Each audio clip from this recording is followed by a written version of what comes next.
Hello dear student, जय हिंद जय राजधानी। मैं doctor Ramesh Yadav, Rajdhani education group Pachkotia job net Jaipur से स्वागत करता हूं आप सभी का वेरी इंपॉर्टेंट वाले प्रोग्राम में। और ये है बैक्टीरिया।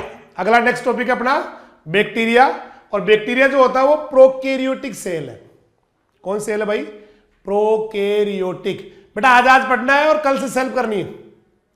प्रोकैरियोटिक प्रोकैरियोटिक होती है भाई साहब। इनका जो है ना, pro means undevelop, Cairo means nucleus. इनका केंद्रक जो न्यूक्लियस होता है वो अच्छा नहीं होता है। एक जीवाणु, कौन कौन आते हैं प्रोकैरियोटिक में? एक जीवाणु, एक बीजीए, तीजा माइकोप्लाज्मा। ये मैंने जो बोला है ना भाई, आज कल वो साइंस वालों को बोला है, एजी वालों को नहीं। ठीक है। एक जीवाणु, प्रोकैरियोटिक में 3 सेल आती है। एक जीवाणु, एक बीजीए, तीजा माइकोप्लाज्मा। एक ये बैक्टीरिया जो होते हैं प्रोकैरियोटिक तो होंगे, इसके अलावा यूनिसेलुलर होते हैं, एक कोशिकीय होते हैं। परिभाषा जीवाणु किसे कहते हैं? जैसे भी थोड़ी देर पहले आया था, फंगस किसे कहते हैं? नहीं आया था फंगस, फिर क्या कहा था? फंगस तो यूकेरियोटिक, ऐसे काढ़ा गया था अपने। फंगस तो यूकेरियोटिक, फंगस तो क्लोरोफिल लेस, फंगस तो स्पोर बियरिंग, फंगस तो यूनिसेलुलर, मल्टीसेलुलर, ब्रांच्ड, है ना। और फिलामेंटस ऑर्गेनिज्म, जिसकी सेल वॉल काइटिन या सेलुलोज की बनी होती है। वैसे ही बैक्टीरिया है। बैक्टीरिया के बारे में कहे तो बैक्टीरिया तो प्रोकैरियोटिक यूनिसेलुलर, एक कोशिकीय यूनिसेलुलर, और कोशिका भित्ति से घिरे हुए। पेप्टिडोग्लाइकोन से बनी हुई कोशिका भित्ति है, और ये द्विविखंडन से विभाजित हो जाते हैं, बाइनरी फिजन करते हैं। तो मारा रे बैक्टीरिया प्रोकैरियोटिक होवे, एक कोशिकीय माइक्रोब्स या यूनिसेलुलर माइक्रोब्स सेल वॉल से घिरे हुए, और ये 1 से 2 कैसे बढ़ते हैं? बाइनरी फिजन से, द्विविखंडन से, बाइनरी फिजन। जैसे एक कोशिका है, ये कोशिका थोड़ी देर में इसकी 2 हो जाएगी। ठीक है, माइटोसिस या माइटोसिस से हो जाती है। तो बैक्टीरिया याद हुआ, bacteria prokaryotic, bacteria unicellular microbe होते हैं। बैक्टीरिया की सेल वॉल है पेप्टिडोग्लाइकोन की, और बाइनरी फिजन से ये विभाजन करते हैं। पहली बार बैक्टीरिया को डिस्कवर किया था ल्यूवेनहोक, एंटोनी वॉन ल्यूवेनहोक। ये आपको मैंने सेल वाले पार्ट में कभी पढ़ाया था। एंटोनी वॉन ल्यूवेनहोक ने क्या किया था? सबसे पहले सिंपल माइक्रोस्कोप बनाई थी। इन्होंने सबसे पहले सिंपल माइक्रोस्कोप बनाई थी, एंटोनी वॉन ल्यूवेनहोक ने। तो इनको बड़ा शौक था छोटे छोटे जीवों को देखना, तो इन्होंने बहुत चीजें देखी। जैसे इन्होंने बैक्टीरिया को देखा, इन्होंने सबसे पहले प्रोटोजोवंस को देखा, प्रोटोजोआ के प्राणियों को देखा। इन्होंने सीमन को देखा, वीर्य को। इन्होंने स्पर्म को सबसे पहले देखा, शुक्राणु को। इन्होंने गीली मिट्टी को देखा, मड को देखा, है ना। इन्होंने सलाइवा को देखा, लार को देखा। इन्होंने ना आरबीसी को देखा, इतनों को देखा। बस जंदाड़ को दन देख लो और आज को दन देख लो। चूंकि इन्होंने माइक्रोब्स को देखा, इसलिए इनको कहा गया फादर ऑफ माइक्रोबायोलॉजी। तो ल्यूवेनहोक ने इनको कहा जाता है फादर ऑफ माइक्रोबायोलॉजी। एक तो सूक्ष्म जीव विज्ञान के जनक भी कहते हैं इनको। इन्होंने बैक्टीरिया को देखा, तो इनको फादर ऑफ बैक्टीरियोलॉजी भी कहा जाता है। इन्होंने सबसे पहले प्रोटोजोआ को देखा, तो इनको फादर ऑफ प्रोटोजूलॉजी भी कहते हैं। 3 का बाप बना दिया इसको, 3 का बाप बना दिया, ल्यूवेनहोक को बना दिया father of bacteriology, father of microbiology, father of protozoology. और इन जितने भी इन्होंने माइक्रोब देखे, उन सबको कहा था इन्होंने एनिमलक्यूलस। तो बैक्टीरिया को पहली बार ल्यूवेनहोक ने देखा 1676 में, 1767 में, और एनिमलक्यूलस नाम दे दिया। सबसे पहले लिविंग सेल भी इन्होंने ही देखी थी। ये तो कई बार पूछ लिया गया क्वेश्चन भी, कि जीवित कोशिका सबसे पहले ल्यूवेनहोक ने देखी। जीवित कोशिका सबसे पहले ल्यूवेनहोक ने देखो पहले सेल जो देखी थी ना कोशिका, वो रॉबर्ट हुक ने देखी थी 1665 में, 1665। लेकिन वो केवल उनको एक वॉल दिखी थी, केवल दीवारें दिखी थी, वॉल दिखी थी, इसलिए उनको सेल का डिस्कवरर कहा जाता है। बट लिविंग सेल का ल्यूवेनहोक को माना जाता। पहली जो बीमारी खोजी थी बैक्टीरिया से होने वाली पहली बीमारी वो थी ये वाली, fire blight of peer, fire blight of Apple. ये पहला बैक्टीरियल डिजीज डिस्कवर्ड है 1878 में टीजे बरील नाम के वैज्ञानिक ने। टीजे बरील तो 1878 टीजे बरील इन्होंने पहली बार जीवाणु से होने वाला रोग खोजा, जिसका हिंदी में नाम है नाशपाती या सेव का दग्ध अंगमारी रोग। दग्ध अंगमारी, और इंग्लिश में कहते हैं fire blight of peer, fire blight of Apple. तो पहली bacterial disease discovered fire blight of peer या फायर ब्लाइट ऑफ एप्पल, और ये होती किससे? इरविनिया एमाइलोवोरा बैक्टीरिया है ये, इरविनिया एमाइलोवोरा। तो पहली खोजी गई जीवाणु बीमारी थी नाशपाती या सेव का दग्ध अंगमारी रोग, फायर ब्लाइट ऑफ पीयर और एप्पल, और इरविनिया एमाइलोवोरा बैक्टीरिया से हो रही थी। तो ये पहली बार इसको देखा गया था। अब लेते हैं बैक्टीरिया के क्या क्या प्रॉपर्टीज है, कैरेक्टरिस्टिक्स क्या क्या है। यहां पर आपको हेडिंग दिखती नहीं है, यहां पर लिखा हुआ है जीवाणु के गुण, जीवाणुओं के गुण या प्रॉपर्टीज ऑफ बैक्टीरिया, राइट। अब लेते हैं इनको, देखो क्या क्या प्रॉपर्टी है। जीवाणु यूनिसेलुलर, जीवाणु एक कोशिकीय, देखो ऐसे जीवाणु यूनिसेलुलर, जीवाणु एक कोशिकीय, डेवलप्ड न्यूक्लियस नहीं होता, विकसित केंद्रक नहीं होता। जिनके विकसित केंद्रक नहीं होता वो प्रोकैरियोट में आते हैं, तो प्रोकैरियोट होता है। पहला कैरेक्टरिस्टिक्स क्या हो गया कि जीवाणु जो होता है वो प्रोकैरियोट है, उसको प्रोकैरियोटिक सेल में रखा गया है। तो जीवाणु एक कोशिकीय, जीवाणु प्रोकैरियोट है। प्रोकैरियोट जानते हो ना, प्रोकैरियोट में आते कौन है? एक जीवाणु बैक्टीरिया, एक बीजीए, तीसरा माइकोप्लाज्मा। तो पहला कैरेक्टर हो गया एक कोशिकीय, यूनिसेलुलर है, डेवलप्ड न्यूक्लियस नहीं होता, इसलिए प्रोकैरियोट कहते हैं इनको, या प्रोकैरियोट में रखा गया है। दूसरा, इसकी जो सेल वॉल होती है पेप्टिडो ग्लाइकॉन से बनती बैक्टीरिया की कोशिका भेते। सेल वॉल पेप्टिडो ग्लाइकॉन की बनी होती है और म्यूरिन से उसको स्ट्रेंथ मिलती है, मतलब म्यूरिन भी होता है। बैक्टीरिया की सेल वॉल पेप्टिडो ग्लाइकोन या म्यूरिन की बनी होती है। तीसरा इनका कैरेक्टर है मीजोसोम होता है। इनके क्या माइटोकॉन्ड्रिया नहीं होता, इनके माइटोकॉन्ड्रिया नहीं होता।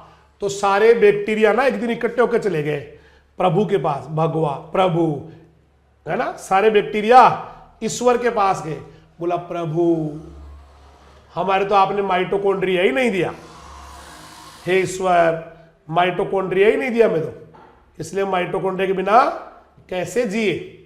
तो भगवान ने क्या किया, इनको एक माइटोकॉन्ड्रिया तो नहीं दे पाए ईश्वर, लेकिन उन्होंने एक नई चीज दे दी। माइटोकॉन्ड्रिया तो नहीं दे पाए लेकिन एक बढ़िया चीज दे दी इनको।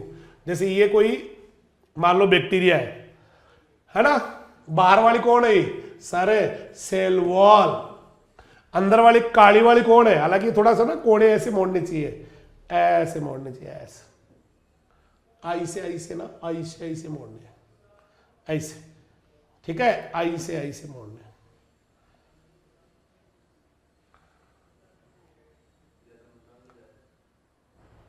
ऐसे मोड़ना है ना, इस तरह से।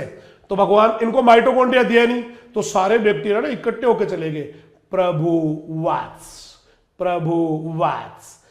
माइटोकॉन्ड्रिया ही नहीं है, इसलिए तीन दादा श्वसन नहीं करने के चक्कर में चलते रहे, मर गए। तो भगवान ने कहा वाट्स, इन सभी माइटोकॉन्ड्रिया इनको बैक्टीरिया को फटाफट सेल मेम्ब्रेन फैक्ट्री में ले जाओ, कोशिका झिल्ली वाली फैक्ट्री में ले जाओ, और इनकी जो कोशिका झिल्ली है ना ये वाली, इसको मुड़वा दो। ये कोशिका झिल्ली है, सेल मेम्ब्रेन काली वाली सेल मेम्ब्रेन, तो इनकी झिल्ली को ना अंदर की तरफ ऐसे मुड़वा दिए, बस इसी का नाम होता है मेसोसोम। मेसोसोम कह दो, मीजोसोम कह दो, इसी के अंदर भरे होते हैं श्वसन के एंजाइम। रेस्पिरेटरी एंजाइम, क्योंकि ये बेचारे बिना माइटोकॉन्ड्रिया तो है ही नहीं, तो रेस्पिरेटरी एंजाइम कहाँ रखे, तो इनके अंदर यहां पर रख दिया रेस्पिरेटरी एंजाइम। तो मैं समझता हूं सही समझ में आ गया कि माइटोकॉन्ड्रिया होते नहीं तो फिर एनर्जी कौन बनाएगा, तो एनर्जी के लिए और रेस्पिरेशन करने के लिए क्या पाए जाते हैं इनके अंदर, मेसोसोम, सोम सोम। देखो एनर्जी प्रोडक्शन के लिए माइटोकॉन्ड्रिया नहीं होते, इसलिए मीजोसोम कह दो, मेसोसोम कह दो, यही श्वसन का काम करते, यही एनर्जी बनाते हैं। हर बैक्टीरिया में न्यूक्लिक एसिड तो होगा ही, देखो एंजाइम भी होगा, न्यूक्लिक एसिड भी होगा, प्रोटीन भी होगी, कार्बोहाइड्रेट भी होगा, लिपिड भी होगा बैक्टीरियल सेल में। बैक्टीरिया तो होता ही एक कोशिका है, और कोशिका में ये सब होते हैं। कोशिका में क्या क्या होते हैं, एंजाइम भी कोशिका में, न्यूक्लिक अम्ल भी कोशिका में, प्रोटीन भी कोशिका में, कार्बोहाइड्रेट भी कोशिका में, लिपिड भी होवे कोशिका में। इसके अलावा ये जो डीएनए आरएनए होता है ना, वो इनका अजीब होता है। बैक्टीरिया का डीएनए पता कैसा होता है, DNA DS, DNA DNA circular, DNA DNA naked DNA, ये इसका डीएनए स्पेशल होता है। डीएनए कैसा होता है, गोल, डीएनए कैसा होता है, गोल, ऐसा होता है डीएनए डीएस, है ना। डीएस बोले तो डबल स्ट्रैंड, डबल स्ट्रैंड होता है, तो डीएनए डबल स्ट्रैंड द्विरज्जुकु। डीएनए सर्कुलर और स्वतंत्र होता है, मतलब कभी बनता नहीं है, नेक्ड होता है, स्टोन प्रोटीन होती नहीं है। तो तीसरा कैरेक्टर क्या आ गया कि डीएनए आरएनए न्यूक्लिक एसिड होते बैक्टीरियल सेल में, फिर प्रोटीन भी होवे, कार्बोहाइड्रेट भी होवे, लिपिड भी होवे बैक्टीरियल सेल में। डीएनए की विशेषता होती है, DNA DS, DNA double strand, DNA circular, DNA वर्ताकार, डीएनए नेक्ड, डीएनए नेक्ड मतलब नग्न, स्वतंत्र, कभी आपस में जुड़ते नहीं। फिर आओ बैक्टीरिया के अंदर राइबोसोम। तो बैक्टीरिया में ना 70S का राइबोसोम होता है। अभी थोड़ी देर पहले कहा था मैंने प्रोकैरियोटिक सेल में 70S टाइप के राइबोसोम होते हैं, और राइबोसोम का काम क्या होता है, प्रोटीन बनाना। तो बैक्टीरिया में प्रोटीन बनाएगा कौन, राइबोसोम, राइबोसोम, राइबोसोम बनावे प्रोटीन, बैक्टीरिया में बनावे प्रोटीन। राइबोसोम 70S, और दो सब यूनिट में अभी बताई थी मैंने 50S और 30S के सेडिमेंट्री कोफिशिएंट रखने वाले होते हैं। 40%, अभी ये भी बताया था मैंने आपको, राइबोसोम कोई भी हो 40 से 60% प्रोटीन होती है, 40 से 60% ही उसमें आरआरएनए होता है। लेकिन प्रोकैरियोटिक में क्या होगा, 40% प्रोटीन, 60% आरआर। लेकिन अगर ये यूकैरियोटिक का राइबोसोम होता तो उल्टा होता, यूकैरियोटिक में 40% आरआरएनए, 60% प्रोटीन होती है। राइबोसोम की जो छोटी इकाई है 30S वाली, उसके अंदर 16S वाला राइबोसोम अभी बढ़ाया था मैंने, डायग्राम पढ़ा, वो राइबोसोम आरआरएनए होता है, राइबोसोमल आरएनए होता है 16S का, जिसकी वजह से क्लासिफिकेशन किया जाता है। अभी थोड़ी देर पहले ही वॉइस एट आल ने 16S और 18S के हिसाब से 3 डोमेन बढ़ाए थे ना थोड़ी देर पहले।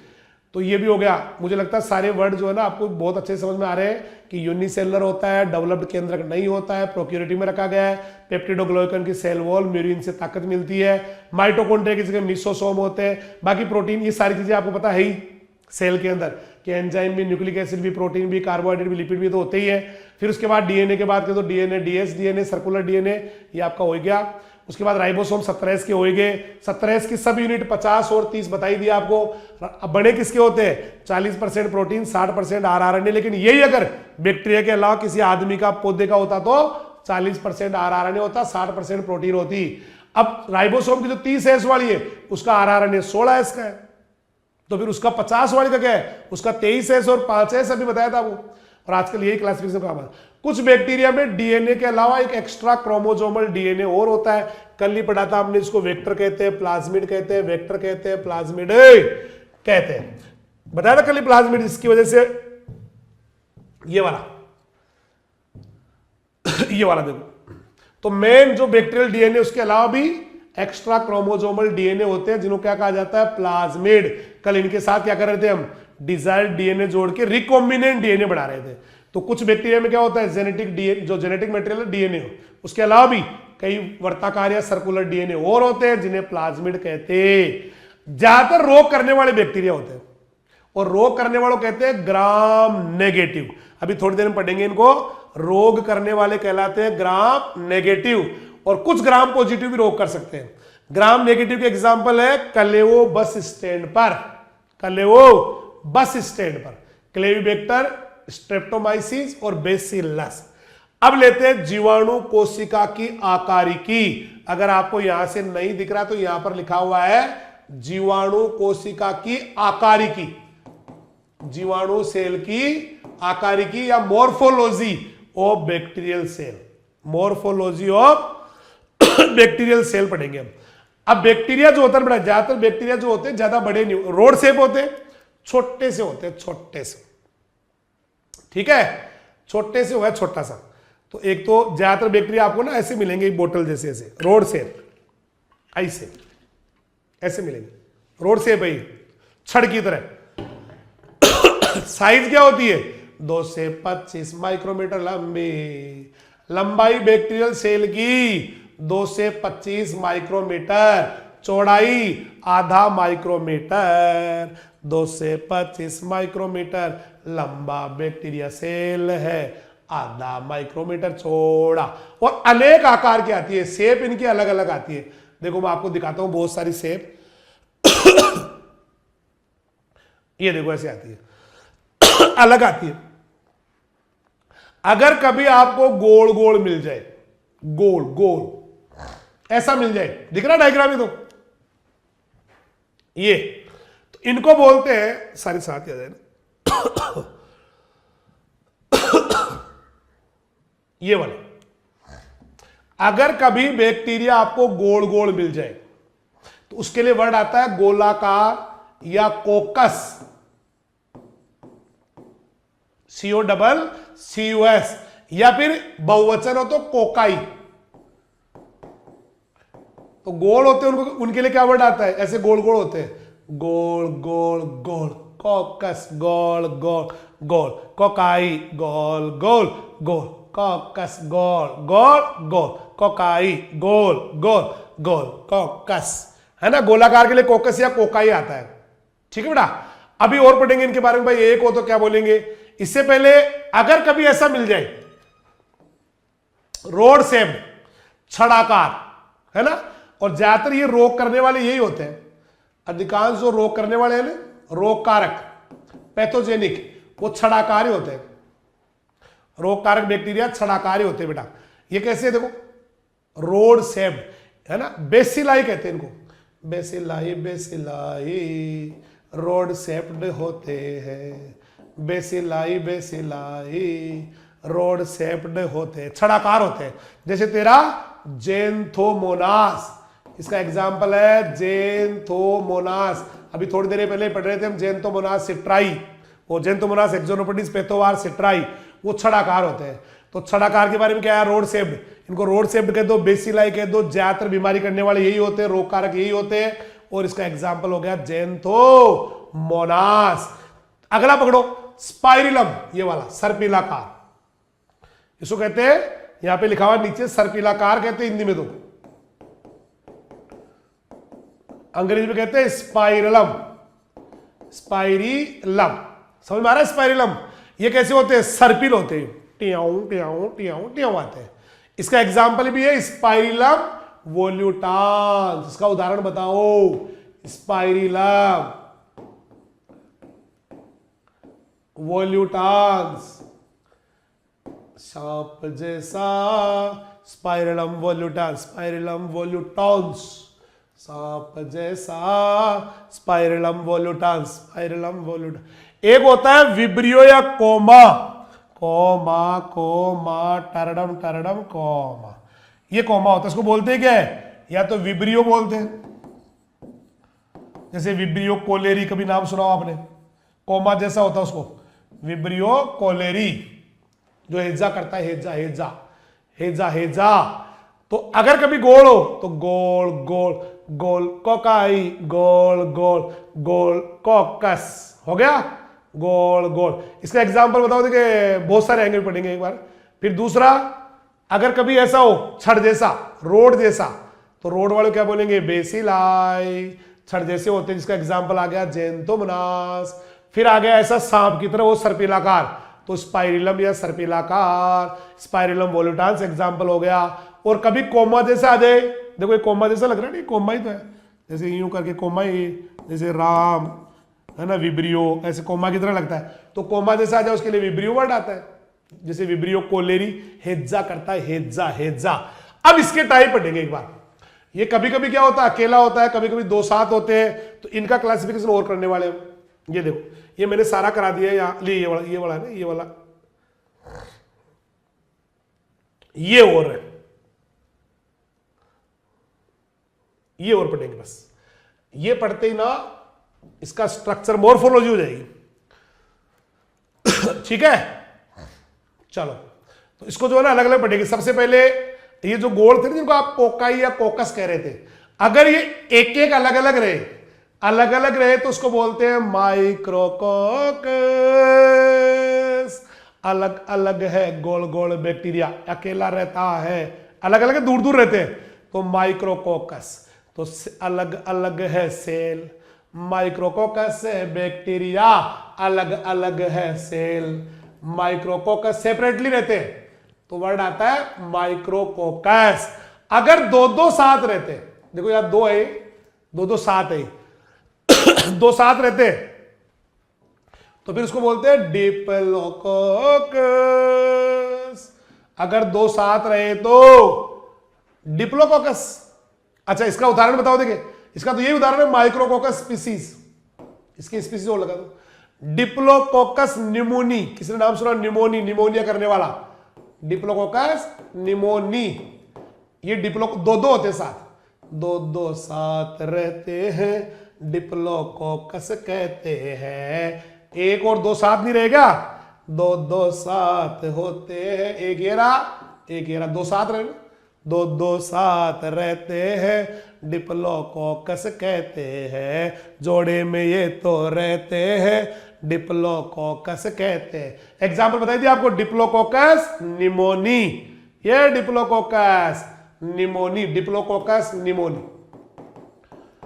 अगर चार चार साथ रहे तो, चार चार साथ रहे तो टेट्राड, टेट्राड टेट्राड, चार चार साथ रहते हैं, टेट्राड टेट्राड, चार चार साथ रहते हैं, टेट्राड। चार बैक्टीरिया की सेल चौरस समूह में रहती है, मतलब ग्रुप में रहती है चारों, जैसे टेट्राकोकस स्पीसीज। इसका एग्जांपल बताओ सर, टेट्राकोकस स्पीसीज, इसका एग्जांपल बताओ टेट्राड का सर, टेट्राकोकस स्पीसीज। आ गया।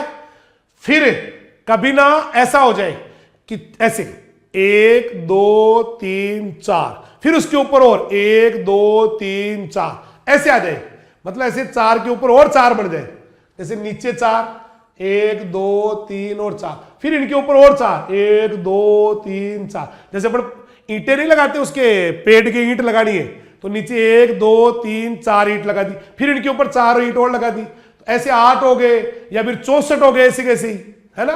मतलब ये बनेगा ना जो क्यूबिकल पैकेट बनेगा, क्यूब शेप में, चौक के डिब्बे को बोलते हैं ना क्यूब, जिसकी लंबाई चौड़ाई ऊंचाई होती है, तो ये कैसे बनेंगे?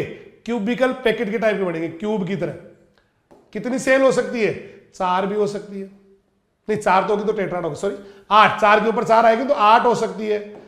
ऐसे 64 भी हो सकती है ना, 8 है फिर उसके ऊपर 8 ऐसे लग के 64 भी हो सकती है। और लेकिन बनेगा कैसा? चौक की तरह डिब्बा बनेगा, घनाकार पैकेट बनेगा, क्यूबिकल पैकेट बनता है सारसीना का। तो सारसीना ऊपर 4 के ऊपर 4, फिर 4 के ऊपर 4, ऐसे पैकेट बढ़ जाएगा। तो 8 या 64 का पैकेट बनेगा सारसीना। और इसका एग्जाम्पल भी कौन है? सारसीना लुटिया, लुटिया रे लुटिया लुटिया सारसीना, सारसीना लुटिया। और 4 पे 4 4, और 4 पे 4 4। तो टेट्राड जो थे ना 4 वाले, अगर उनके ऊपर 4 और बढ़ जाए तो 8, ऐसे 64 बन जाए, 8 का 8 और बढ़ जाए चारों तरफ 64, तो बन जाएगा सारसीना। और सारसीना का एग्जाम्पल हो गया सारसीना लुटिया। इसके बाद में आगे स्ट्रेप्टोकोकस, ये माला जैसे, माला जैसे स्ट्रेप्टोकोकस, स्ट्रेप्टोकोकस माला जैसे। ये देखो, ये माला नहीं लग रही आपको, स्ट्रेप्टोकोकस माला जैसे, ये देखो माला, इनका नाम क्या हो जाएगा, स्ट्रेप्टोकोकस। तो माला जैसे स्ट्रेप्टोकोकस, स्ट्रेप्टोकोकस माला जैसे, स्ट्रेप्टोकोकस। ठीक है, माला जैसे हो जाए तो स्ट्रेप्टोकोकस। इसका एग्जाम्पल भी है ये, स्ट्रेप्टोकोकस लैक्टिस, स्ट्रेप्टोकोकस लैक्टिस। तो माला जैसे स्ट्रेप्टोकोकस है, 4 पे 4 है सारसीना, माला जैसे स्ट्रेप्टोकोकस है, 4 पे 4 है सारसीना। अगर अंगूर के गुच्छों की तरह हो जाए, अंगूर के गुच्छों की तरह हो जाए, ये वाला देखो, अंगूर का गुच्छा सा लग रहा नहीं, ऐसे हो जाए, तब इसको बोलते हैं स्टेफाइलोकोकस या स्टेफिलोकोकस। तो नान्या अंगूर का गुच्छा, अंगूर का गुच्छा, अंगूर का गुच्छा, स्टेफिलोकोकस अंगूर का गुच्छा, स्टेफिलोकोकस अंगूर का गुच्छा, स्टेफिलोकोकस अंगूर का गुच्छा। तो कभी बैक्टीरिया की जो गोल गोल सेल डिवाइड होके अंगूर का गुच्छा सा बढ़ जाता है, तो उसको कहते हैं स्टेफाइलोकोकस या स्टेफिलोकोकस। इसका एग्जाम्पल भी क्या है, स्टेफिलोकोकस ओरियस, ओरियस। तो ये पूरा का पूरा यहां पर मॉर्फोलॉजी हो जाती है बैक्टीरिया की सेल की। ठीक है भाई, अब पढ़ेंगे बैक्टीरिया की स्ट्रक्चर, कैसा होता है बैक्टीरियल सेल। क्लियर है भाई यहां तक, ये बैक्टीरियल सेल है, ये बैक्टीरियल सेल है, दिख रहा है साहब। चलिए बैक्टीरियल सेल के बारे में बताता हूं आपको। अब अगली हेडिंग आ गई है, देखो बैक्टीरियल सेल।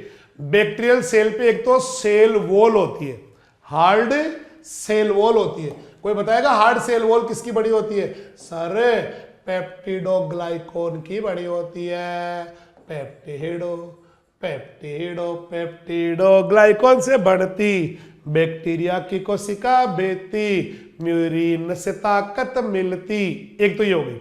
दूसरा, इस भित्ति के बाहर एक स्लाइम यानी चिकनी लेयर और आती है। जैसे यहां पर इसका सेल वॉल ढूंढो, ये वाली काली वाली है, ये जो काली काली दिख रही है ना आपको, ये काली काली सेल वॉल, टरडम डम टरडम डम, ये काली काली कौन है? सेल वॉल है। क्या लिखा हुआ देखो यहां पर, कोशिका भित्ति है ये, सेल वॉल। डायग्राम बनाना, अगर पिछली बार ये नहीं आया तो वेरी मोस्ट है, इनकी किसी एक का आता है बेटा 8 साल। तो ये सेल वॉल हो गई। अब इसके चारों तरफ देखो, ये ऐसे कलर की है ना, ये जो ये दिख रहा है, ये वाला कलर, ये वाला थोड़ा अलग ही कलर है, इसको या तो मिक्सिंग कर देते हैं या फिर ये वाला, ये स्लाइम लेयर है। क्या होती है? श्लेष्मा की परत होती है, श्लेष्मा की परत, ये स्लाइम लेयर है ना, स्लाइम लेयर।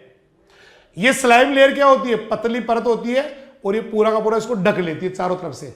ये जो बाहर वाली लेयर है ना, जो आपको एक कथई रंग की सी दिख रही है ना, ऐसे ये पूरी फैल जाती है। जब ये पूरे कवर कर लेगी ना चारों तरफ से, तो इस बैक्टीरिया का ही नाम पड़ जाता है कैप्सूल, या इस लेयर का नाम पड़ जाता है कैप्सूल।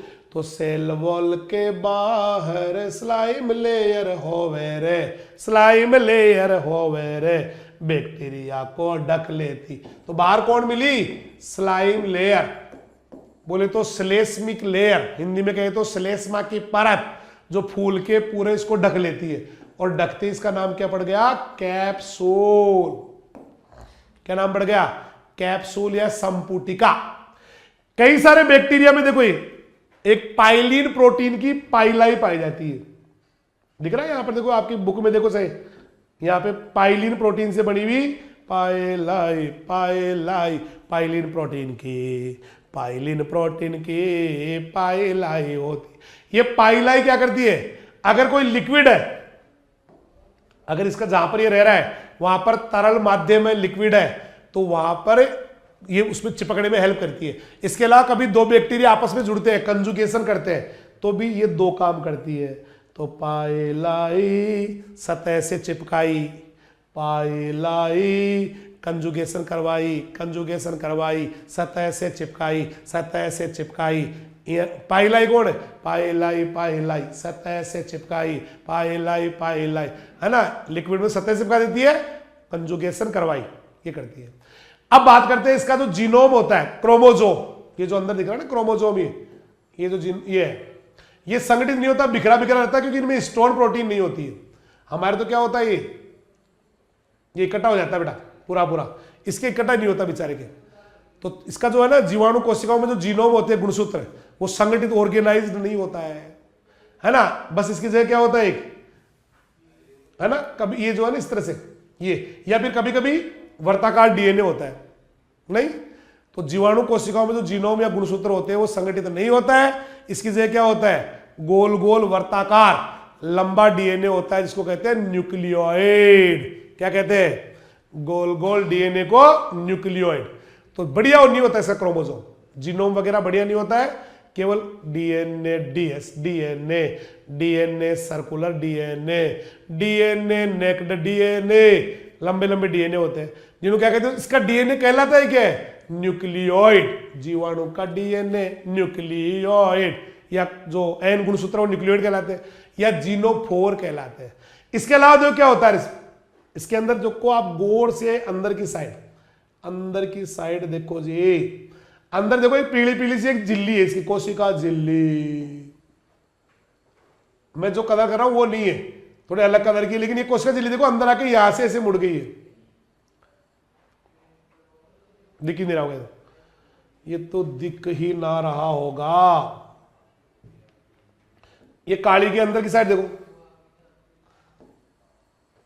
ऐसे दे रखा है, ये झिल्ली है इसकी, कोशिका झिल्ली, और ये कोशिका झिल्ली देखो यहां से मुड़ गई, मुड़ते इसका नाम क्या हो गया? मीजोसोम, जिसके अंदर अभी समझाया था मैंने माइटोकॉन्ड्रिया होता नहीं इनके पास, प्रोकैरियोटिक में झिल्ली वाले कोशिकांग होते ही नहीं है, तो नहीं आते तो कहां पर होगी फिर वो श्वसन के एंजाइम? तो भगवान ने क्या किया, इनकी झिल्ली को अंदर की ओर मुड़वा के एक जगह बना दी, जिसका नाम होता है मीजोसोम। तो मीजोसोम इसके अंदर होता है, राइबोसोम इसके अंदर होता है, भी पढ़ा था राइबोसोम 70 का, राइबोसोम इसके अंदर होता है, सही है। इसके अलावा वेसिकल्स होती है, वेसिकल्स मैंने आपको कहा था कोई भी चीज अंदर गई, जैसे कोई चीज ये आ गई इसके ऊपर झिल्ली बन गई, तो ये क्या कहलाती फिर? वेसिकल, है ना, पुट्टिका ऐसे बोलते हैं हिंदी में, पुट्टिका है ना, ये पाई जाती है। तो ये सारी की सारी, अच्छा ये कौन है, ये दिख रहा है, इसको बोलते हैं कसाबिका। कसाबिका क्या होती है?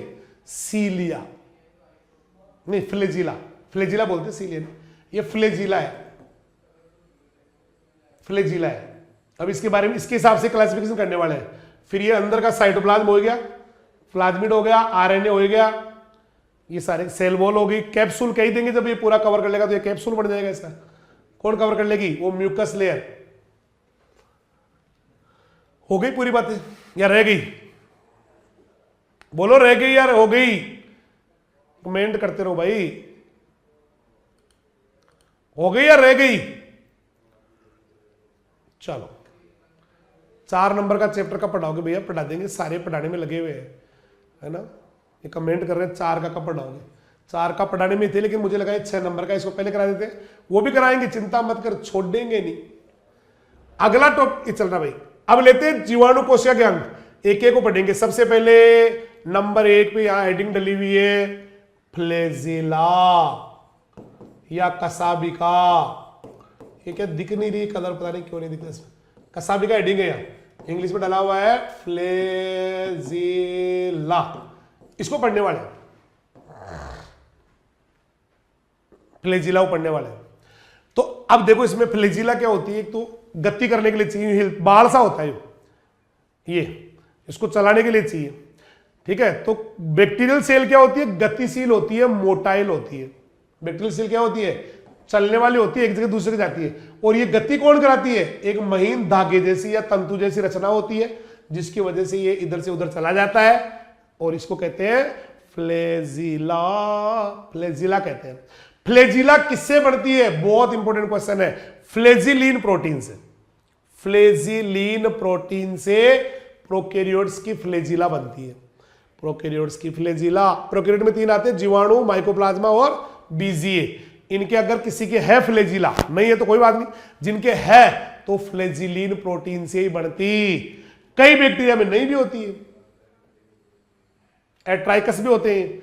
अब फ्लैजिला के आधार पे हम लोग इसको बांटने वाले हैं, फ्लैजिला के आधार पे हम इसको बांटने वाले हैं। दिख रहा डायग्राम सबको? नहीं दिख रहा होगा, चलो एक एक को बड़ा करके ले लेते हैं, एक एक को लेते, अपने को समझना है। देखो ये ले लेते, ठीक है। फ्लैजिला के आधार पे ना अलग अलग हो जाएगी। सबसे पहला है नंबर 1 एकल कसाबिक, इंग्लिश में कहते हैं मोनोट्राइकस। इंग्लिश में क्या कहते हैं इसको? मोनोट्राइकस। फ्लैजिला के लिए ट्राइकस वर्ड आता है, तो मोनोट्राइकस एक है फ्लैजिला, ये तुम्हारा बैक्टीरिया है और ये एक इसके ऊपर ही क्या हो गई? फ्लैजिला। तो एक ही फ्लैजिला हो तो मोनोट्राइकस, सिंगल फ्लैजिला। एक सिरे पे देखो, ऐसे जीवाणु कोशिकाएं, ऐसे बैक्टीरियल सेल जिनके एक एंड पर एक ही फ्लैजिला हो, उनको कहते हैं एकल कसाबिक या मोनोट्राइकस। और इसके एग्जाम्पल एक तो विब्रियो और जेंथोमोनास। इसका एग्जाम्पल कौन कौन है? एक तो विब्रियो, अभी आया था ना कोमा जैसा, उसकी एक ही फ्लैजिला होती है, विब्रियो कोलेरी। एक दूसरा क्या बताया मैंने जस्ट अभी? जेंथोमोनास, जो सिट्रस कैंकर वगैरह करता था अभी। ये दो ऐसे बैक्टीरिया है, विब्रियो और जेंथोमोनास, जिनके एक ही सिरे पर एक ही फ्लैजिला होती, यानी कि ये मोनोट्राइकस होते, यानी कि एकल कसाबिक होते हैं। अब ले लो एम्फीट्राइकस, उभय कसाबिक। उभय कसाबिक कौन से होंगे? जिनके दोनों सिरों पर ये बैक्टीरियल सेल, इधर भी फ्लैजिला, इधर भी फ्लैजिला, दोनों साइड फ्लैजिला है, एक एक फ्लैजिला है, इसके लिए वर्ड आता है एम्फीट्राइकस। ऐसा किसमें होता है? इसका एग्जांपल क्या होगा? एम्फीट्राइकस। इंग्लिश में क्या बोलेंगे इसको? एम्फीट्राइकस। और हिंदी वालों के लिए उभय कसाबिका। उभय मीन्स दोनों सिरों पे होती है, एक एक फ्लैजिला होती है। इसका एग्जांपल आएगा तो स्यूडोमोनास। स्यूडोमोनास बैक्टीरिया में दोनों सिरों पे ही होती है एक। और दूसरा नाइट्रोसोमोनास। करण, किसने नाम सुना हो करण अर्जुन का?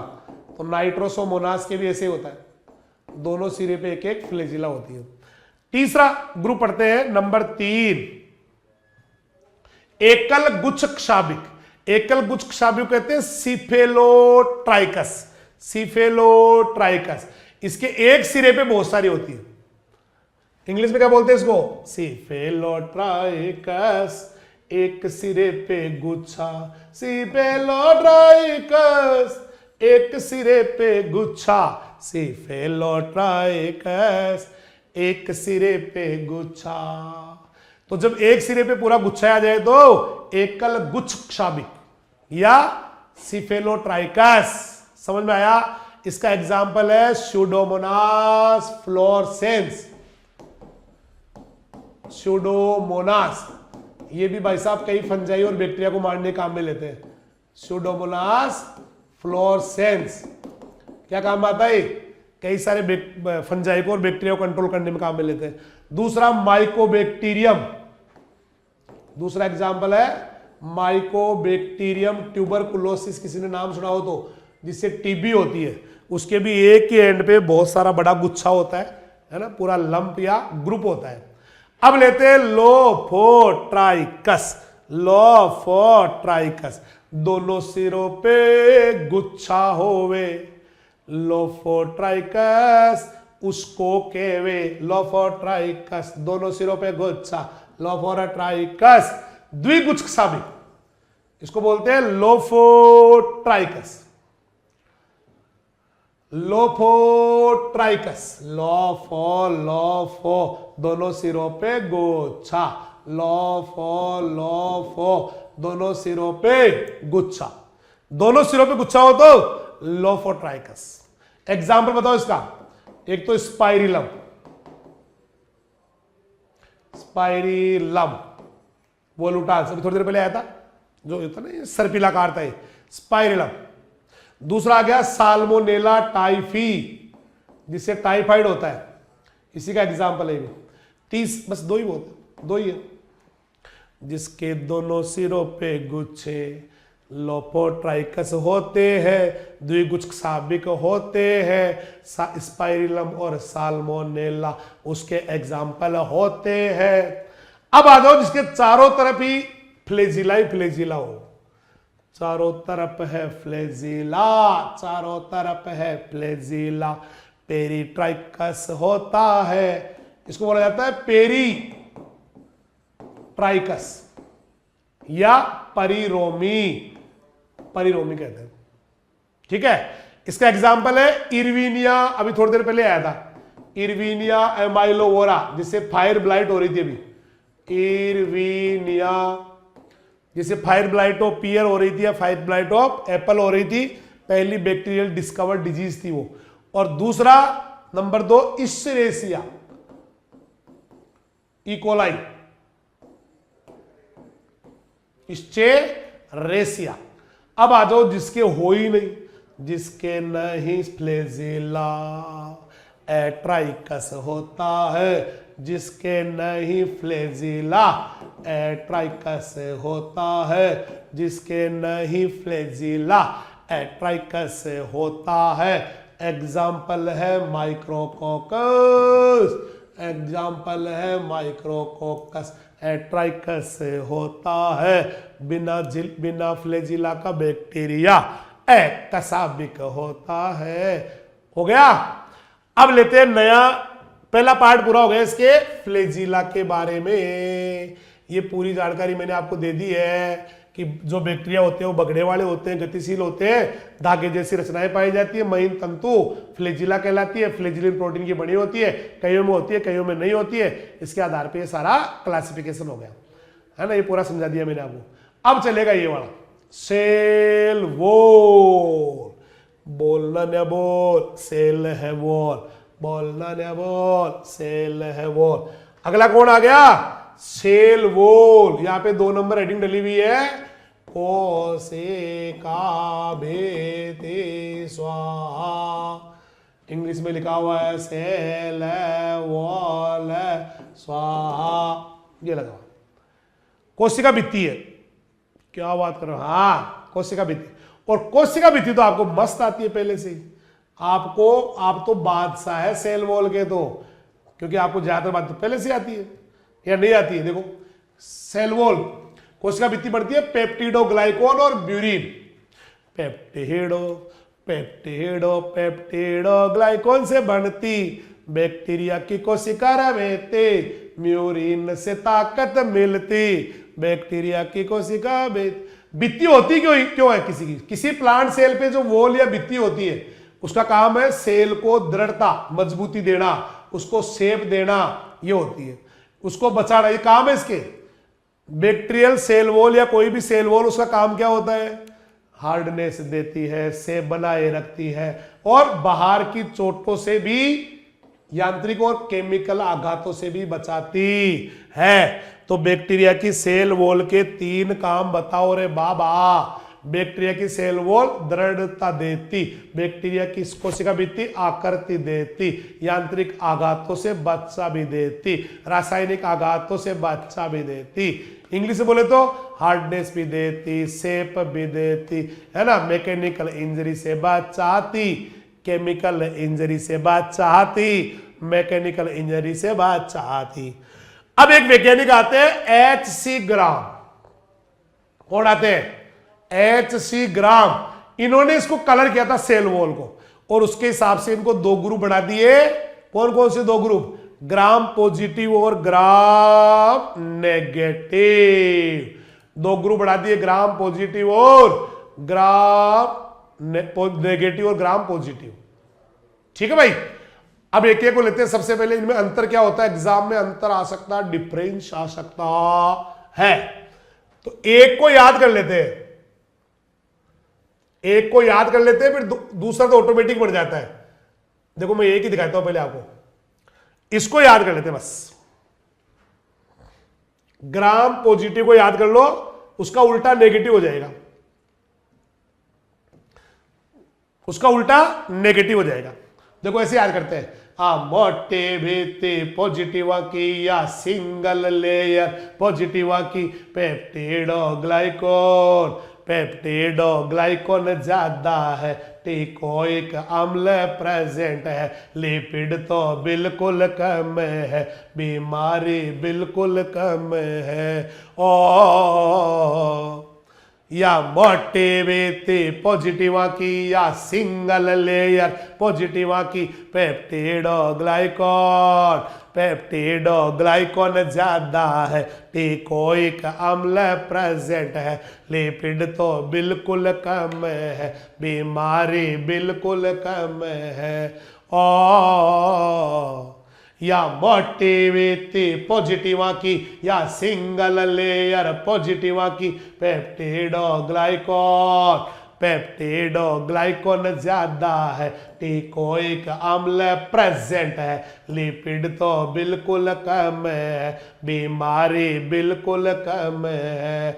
ओ या मोटिविटी पॉजिटिव की या सिंगल लेयर पॉजिटिव की,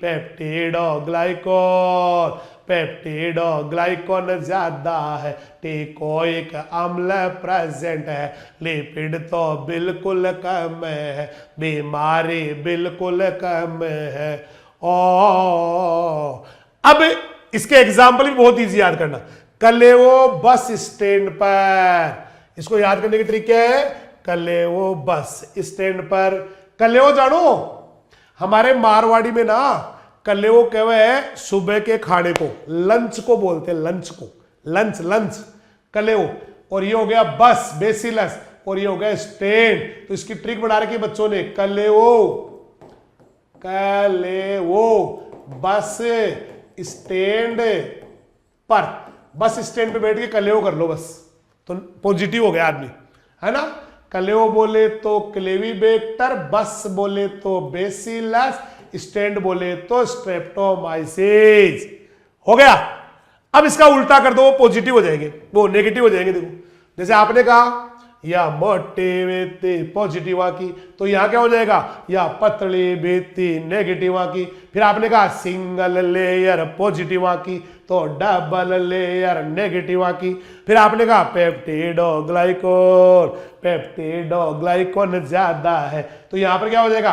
पेप्टिडोग्लाइकॉन या म्यूरिन दोनों बढ़ाते ना, बोल दोनों कम है, 10% है उधर 90% था ये।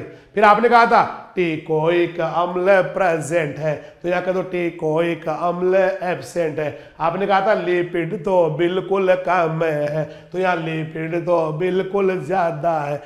आपने कहा था बीमारी बिल्कुल कम है, तो यहां बीमारी बहुत ही ज्यादा है। इसकी भी ट्रिक है ये एग्जाम्पल की। जूतो का को सेडू का को अरण्या को एकदम नेगेटिव आदमी है। मैं माफी चाहूंगा अगर कोई ऐसे आदमी हो, तो हमारा केवल याद करने का है ना उद्देश्य है, हमें किसी को नेगेटिव कहना उद्देश्य नहीं है।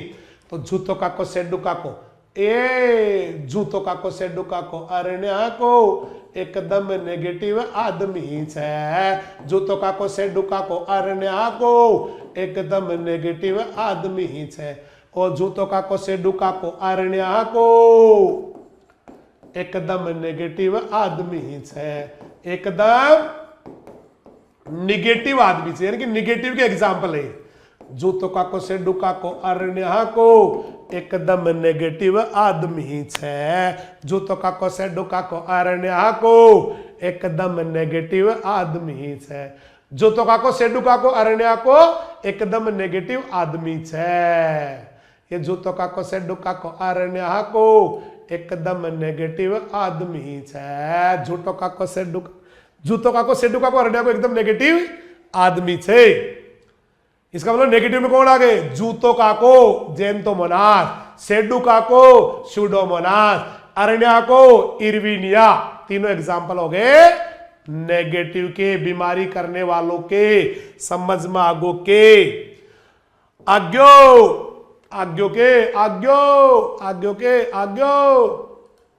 अब ले लो 5वां पॉइंट।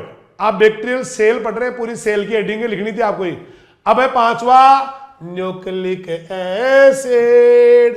पता नहीं दिखा काहे ना रहे हो, यहां पे लिखा हुआ है न्यूक्लिक एमएल, बोले तो न्यूक्लिक एसिड स्वाहा, यह लिखा हुआ है न्यूक्लिक एसिड याद ही नहीं करना। इसका जो डीएनए होता है ना, जेनेटिक मटेरियल जो होता है वो डीएनए डीएस, डीएनए द्विरज्जु को बोलते हैं डबल स्ट्रैंडेड।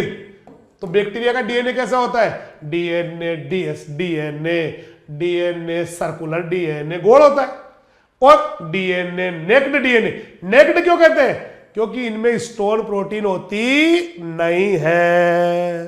तो न्यूक्लिक एसिड के बारे में बात करें तो DNA DS, DNA naked, DNA naked क्यों कहते हैं? स्टोन नहीं होती प्रोकैरियोट्स में, स्टोन प्रोटीन नहीं होती प्रोकैरियोट्स में, स्टोन प्रोटीन नहीं होती प्रोकैरियोट्स में, स्टोन प्रोटीन नहीं होती प्रोकैरियोट्स में। समझ में आ गया?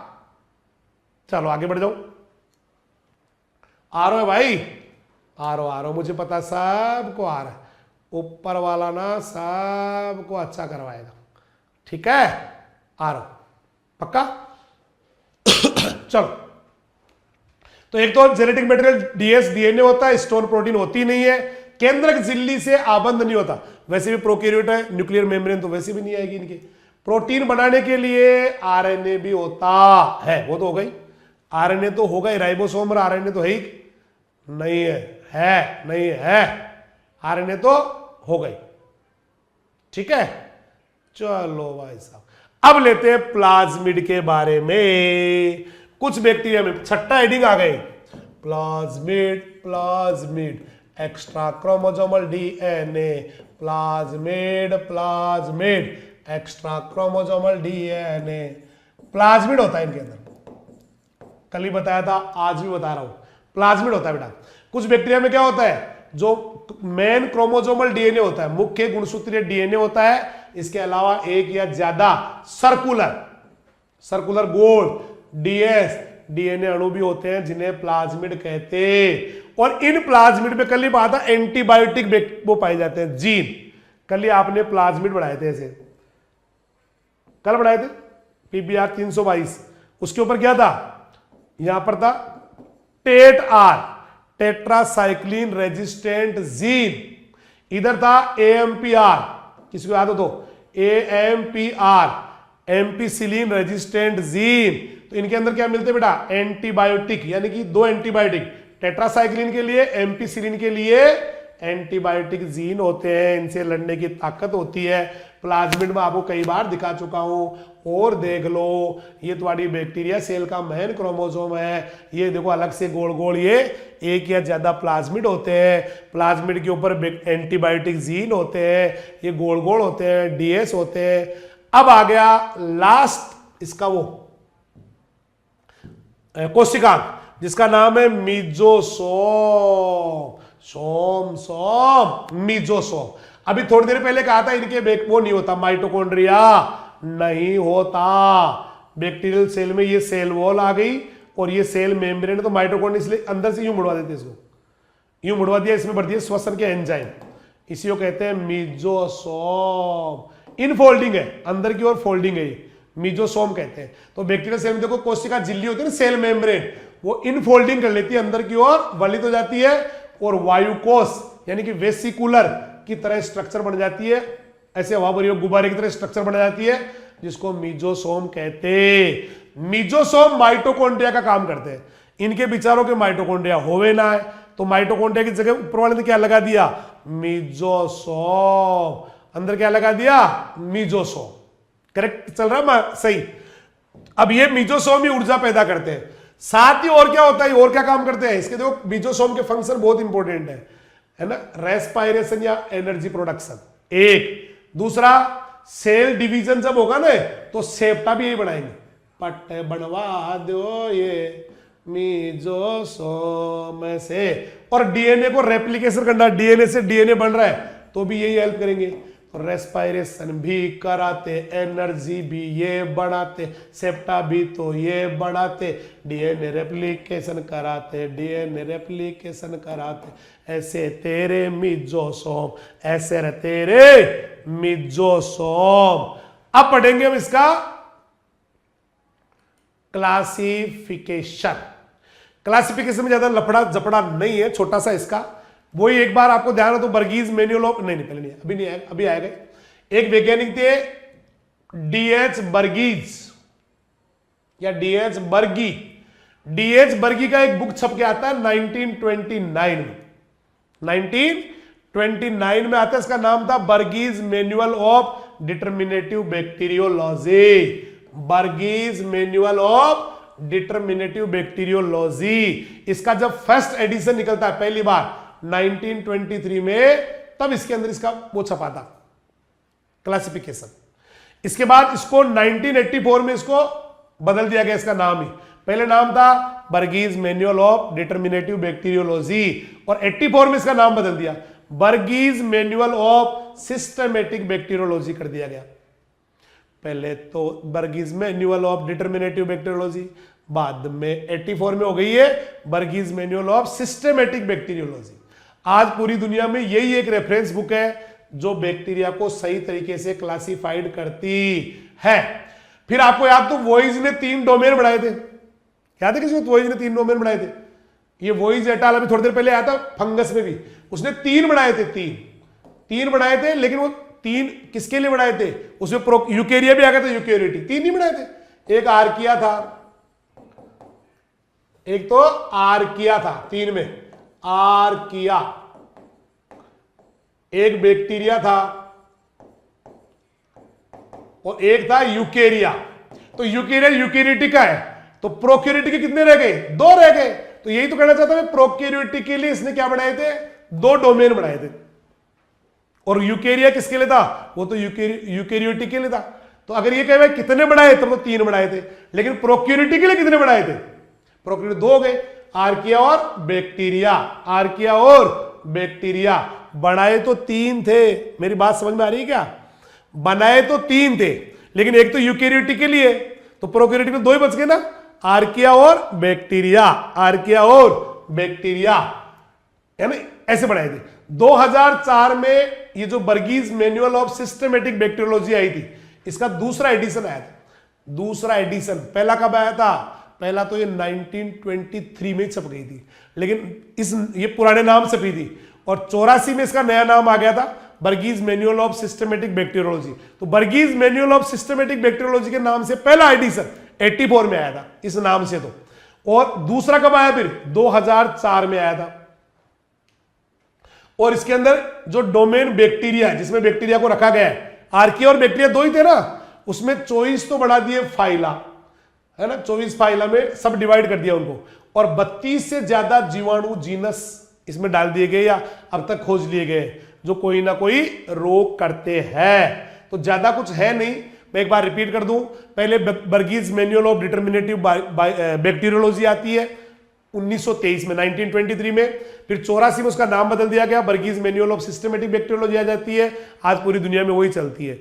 वही एटाल ने 3 डोमेन बनाए थे, लेकिन वो प्रोकैरियोटिक के लिए 2 ही थे, आर्किया और बैक्टीरिया। इनको किसमें रख दिया था? बैक्टीरिया में रख दिया था। बैक्टीरिया को बैक्टीरिया डोमेन में रख दिया। फिर उसके बाद 2004 में इसका सेकंड एडिशन आ गया, बर्गीज मैनुअल ऑफ सिस्टमेटिक बैक्टीरियोलॉजी। अब आगे चल के जो है ना, बैक्टीरिया को 24 फाइलम बांट दिया गया है, 32 ज्यादा जीनस, और उनमें जो बीमारी करने वाले हैं वो आपके सामने है। कौन कौन से बैक्टीरिया बीमारी करते हैं, सब आते हैं आपको। बीमारी करता है ज़ैंथोमोनास बैक्टीरिया, बीमारी करता है स्यूडोमोनास बैक्टीरिया।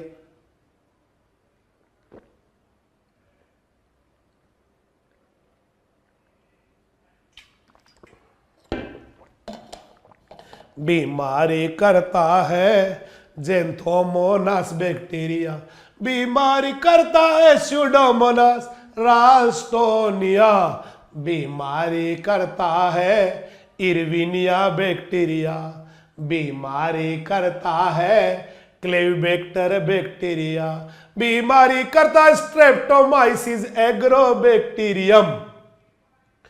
ये सारे के सारे रोग, एग्रोबैक्टीरियम कल ही पढ़ाया था, ट्यूमिफेसियंस, टीआई प्लाज्मिड वाला, क्राउन गोल्ड डिजीज करता है, पढ़ाया था कल। राइजोजीनस पढ़ाया था, एग्रोबैक्टीरियम राइजोजीनस जो हेरी रूट डिजीज करता है, ठीक है। ये सब क्लेविबैक्टर भी तो आया था, कलेओ, और वही स्यूडोमोनास सेडुकाको, जेनतोमोनास जूतोका को, इरविनिया एमाइलो और अभी आया था फायर ब्लाइटो पियर करता है, सब बीमारी करने वाले हैं। अब कुछ फायदे वाले भी ढूंढो रे बाबा। तो फायदे वाले बैक्टीरिया क्वेश्चन आ सकता है, बहुत जोरदार जोरदार क्वेश्चन है। अब लाभदायक बैक्टीरिया ढूंढो। एक तो मिल गया rhizobium, beneficial bacteria, rhizobium bacteria दाल वाली फसलों में रहता है। दाल वाली फसलों के जड़ों में नोड्यूल यानी ग्रंथियां बना के सिम्बायोटिकली रहता है। दोनों को फायदा होता है। दाल वाली फसल को बैक्टीरिया से फायदा, नाइट्रोजन फिक्सेशन हो गया। बैक्टीरिया को दाल वाली फसल से फायदा, फूड मिल गया ना। दोनों फायदा करते हैं, दोनों वायुमंडलीय नाइट्रोजन क्या करते हैं, फिक्सेशन करते हैं। तो पहला beneficial bacteria rhizobium, nitrogen fixation. दूसरा बेनिफिशियल बैक्टीरिया एग्रोबैक्टीरियम। एग्रोबैक्टीरियम में कल ही पढ़ाया था टीआई प्लाज्मिड होता है, और टीआई प्लाज्मिड का केवल टीडीएनए होस्ट सेल में जाता है, कल पढ़ाया था वो।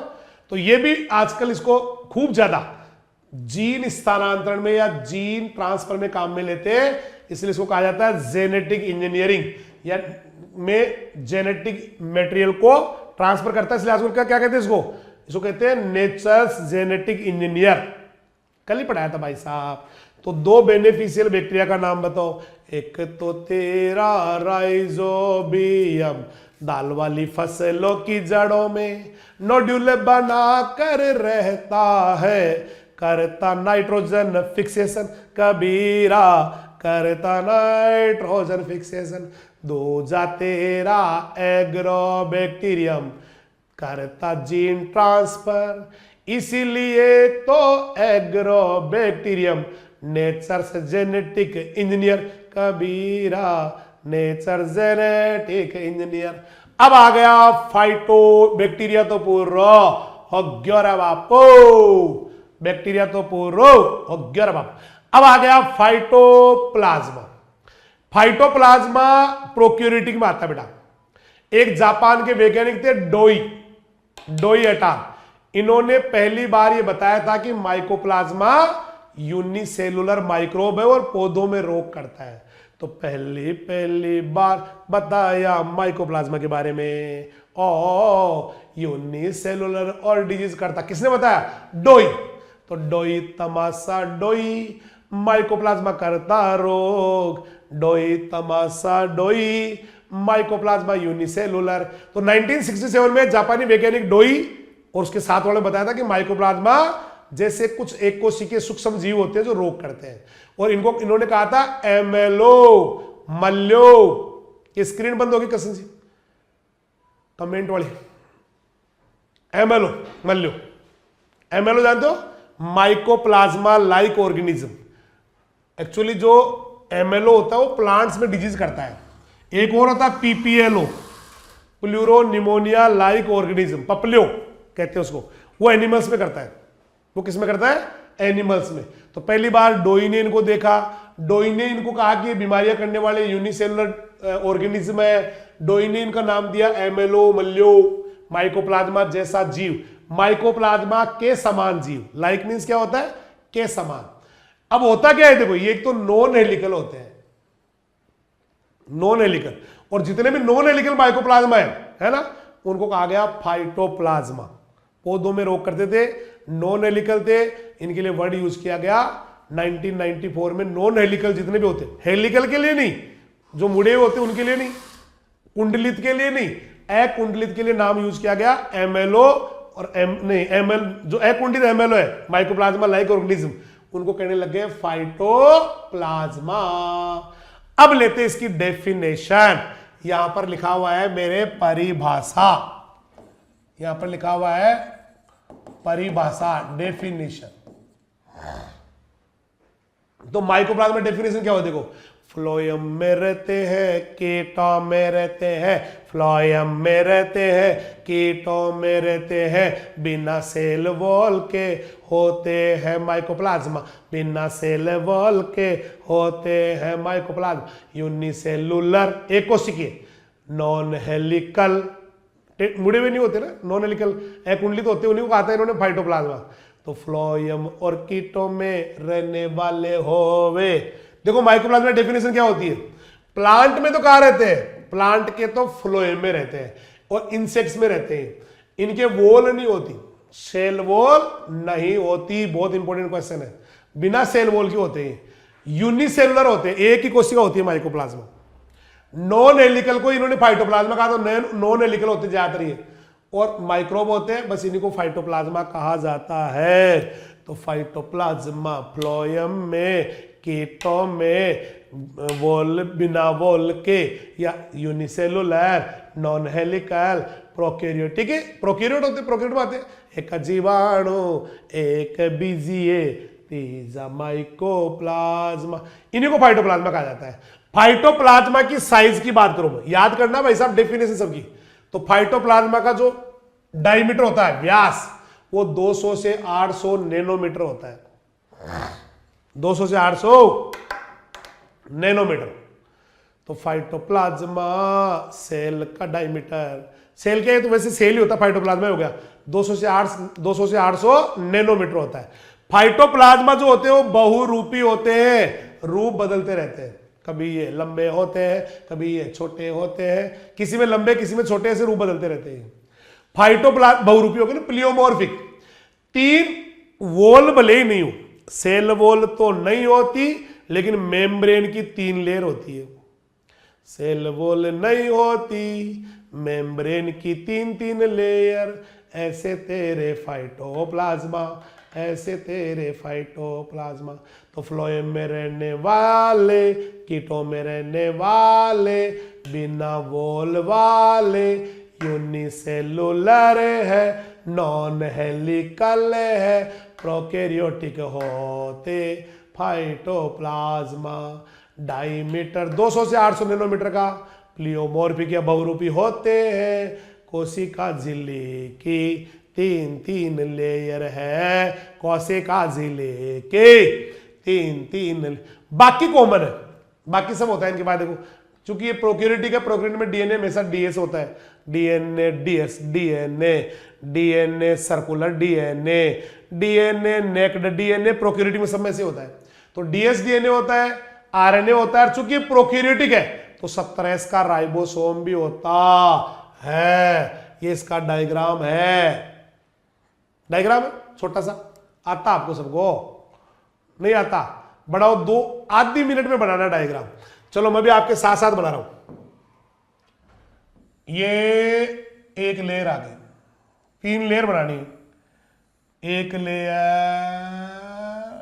2 लेयर, 3 लेयर, ये 3 लेयर हो गई, 3 लेयर।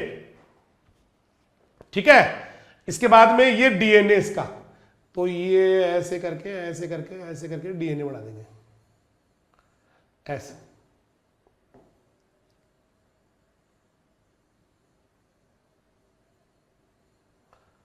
ये डीएनए बढ़ गया। इसके बीच बीच में ना बेस लगा देंगे ऐसे, नाइट्रोनिक साथ।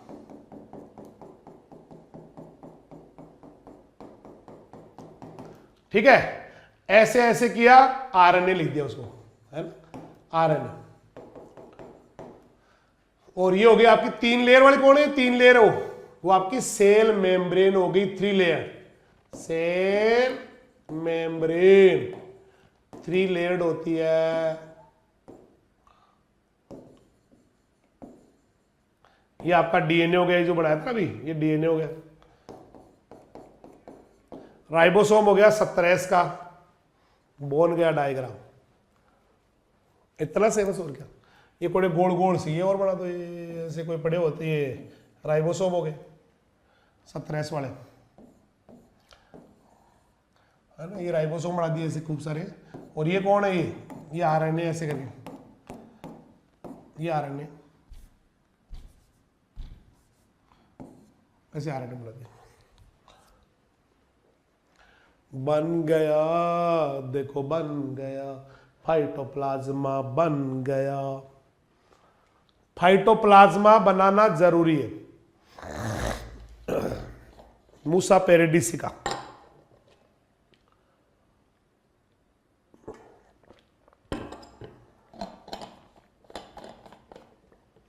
बन गया। इनकी ग्रोथ के लिए स्टेरोल चाहिए। बहुत अच्छा क्वेश्चन है। मारा फाइटोप्लाज्मा की ग्रोथ के लिए, मारा फाइटोप्लाज्मा की ग्रोथ के लिए स्टेरोल चावे, स्टेरोल चावे। होते का प्लांट में, होस्ट प्लांट के फ्लोएम की सीव ट्यूब में रहते हैं। अभी आया था फ्लोएम और कीटो में रहते हैं। तो फ्लोएम में भी दो सेल होती है, चालनी नलिका, सहकोशिका, सीव ट्यूब, कंपेनियन सेल। तो ये कहां रहते फिर? सीव ट्यूब में, फ्लोएम की सीव ट्यूब। इसकी ग्रोथ करने के लिए टेट्रासाइक्लिन चाहिए। टेट्रासाइक्लिन का इसके ऊपर नहीं, इसके ऊपर टेट्रासाइक्लिन का असर होता है, सॉरी टेट्रासाइक्लिन का असर होता है। तो ऐसे आएगा। बहुत अच्छा क्वेश्चन है भी।